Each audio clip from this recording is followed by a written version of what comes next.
Hello, good to see everybody today. I've been doing so many book trailers, I decided to take a few breaks and change things up a bit. But I ran into this article on Wired.com from Emily Weinstein and Carrie James. They wrote a book. You can see that here. It's adapted from the book Behind Their Screens, What Teens Are Facing and What Adults Are Missing. I thought that was an interesting title, so of course I read the rest of it. I'm going to highlight it here for you, give the original authors and that some love, of course. Well-meaning messages here meant to keep teens safe can certainly backfire. The key is to focus on judgment and agency, not necessarily rigid rules for screen time. Now, some kids need that, some kids don't. So, and of course, always try and be age appropriate. You know your kids best. On a snowy winter day, we were in the library of a charter middle school in Portland, Maine. It was the first of many school visits where we teamed up with teachers to try out classroom approaches for teaching thorny digital topics, from friendship challenges to civic dilemmas. They start, as I often do, name a whole collection of common messages that adults use to convey ideas, to adolescents. Think before you post, don't do this, don't do that, stand up to cyberbullies, stand up for what you believe, but also don't get involved, be honest, be kind, but be there for friends in need. These messages are absolutely well-intentioned, and in many cases, like they say here, are on point. They're shared with teens by adults who truly care about them and want to ensure that young people are staying safe and on a path, for a successful life. Especially that last one, I kind of skipped over it. You are what you post now, tomorrow, and then in the future. That's, you are what you post, as if you're going to be judged on it. Maybe you aren't what you're maybe you've learned from okay, but the messages, as you can just see right there, absolutely do fall short. They're not necessarily inaccurate or wrong, but they're simply not enough. We concentrate a lot on the bad stuff that can happen online, but there are definitely true benefits, and I really like this article for pointing this out. Benefits and upsides to digital life for adolescents. Social media meets teens where they're at developmentally, primed for self-expression, exploration of their interests and values, connection with peers, and curiosity about the broader world.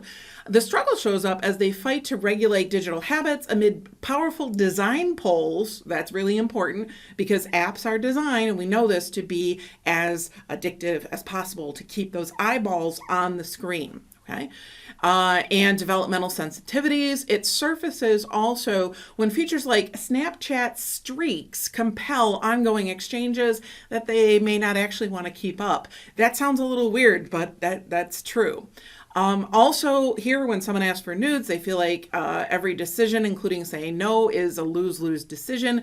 When someone they care about is struggling, or when they care about a struggling friend but also want to disconnect, when they care about a civic issue but recognize the perils of posting and of staying silent, when they feel trapped in unwanted filter bubbles that determine what they see. That is actually, if you're aware of the filter bubbles you're in, that's pretty good. Remember, you're always interacting with an algorithm. Always. When they are told to take care of their digital footprints, but they can't prevent peers from posting things they would never want online. When they fret about privacy risks, but face a reality where many of the risks are out of their hands. There are many people who care and don't care. It's really, it's a difficult path to navigate, but one of the things, and the things they really go into here, is building or teaching teens to build personal agency. And of course, let me just scroll up here. Personal agency refers to the things any individual can do to exert influence over situations. Teens in our research described curating their social media feeds towards well-being by unfollowing or muting accounts that make them feel bad. They also work towards personal agency by setting their own screen time limits or intentionally putting their phones out of reach when they want to focus on something. Okay. In the spirit, Tom Harrison writes about the value of parents being thick exemplars who share with children times when we struggle with our own digital experiences, missteps, or puzzle over how to do the right thing. Building personal agency can also mean anticipating and discussing different dilemmas before they arise. In doing so, we can help lessen anxiety and create ways to scaffold communication skills or strategic plans that position teens to feel more in control They're more an agent of their own control when the moment calls for it. So they talk about decision making at 10 o'clock on a Saturday night or midnight on a Saturday night. So you can kindly but firmly set boundaries. Collective agency is actually what they're going to talk about now, is when people provide mutual support and work together to secure what they cannot accomplish on their own. A signature example, the ways teens formed packs to vet photos of each other before tagging them and posting them online. Parents, of course, can validate efforts that support collective agency, like when friends decide to keep phones in untouched stacks during dinners together. And interestingly, let me pull this up a little here, scroll up. When kids, teens, use location sharing as part of a group effort to keep friends safe during a night out. That is not something I had really considered.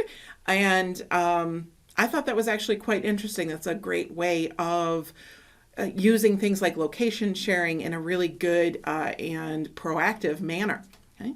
Such approaches reflect a digital mentoring approach to parental mediation rather than simply doing limiting tech access or blanket unlimiting. So it's, you can have things that kind of sit in the middle rather than, giving in all the time or never having it. Okay, so while, of course, younger adolescents need more direct oversight, parents can support personal agency through gradual release towards more age-appropriate independence and privacy as their children get older. And I really hope that I had done this with my own kids, and it's certainly something we can foster in a library setting, and we can support parents that are kind of walking this road as well. And I think we're well set to do that. We're a trusted institution and we do a good job. So that's about it for today. Thank you. I hope you enjoyed it, and we'll see you in the next one. Bye now.